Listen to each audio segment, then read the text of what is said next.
నిజానికి సింధు నాగరికత వెలుగులోకొచ్చే వరకు మన చరిత్ర ఆర్యులతోనే మొదలైందని నమ్మేవాళ్లు. ఆర్యులంటే భారతీయులేనని, వేద కాలంతోనే చరిత్ర మొదలైందని భావించేవాళ్లు. కానీ సింధు నాగరికత బయటపడ్డాక చరిత్రే మారిపోయింది. వేదకాలంలోనే మన చరిత్ర మొదలైందన్న తప్పుడు అభిప్రాయం చాలా కాలం కొనసాగింది.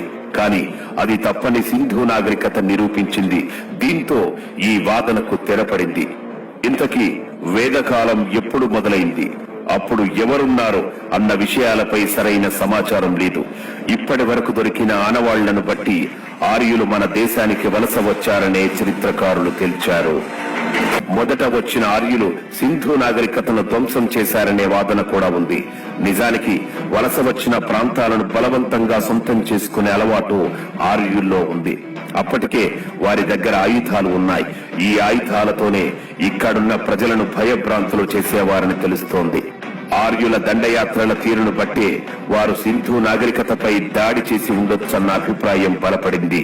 నిజానికి భారతదేశంపై జరిగిన మొదటి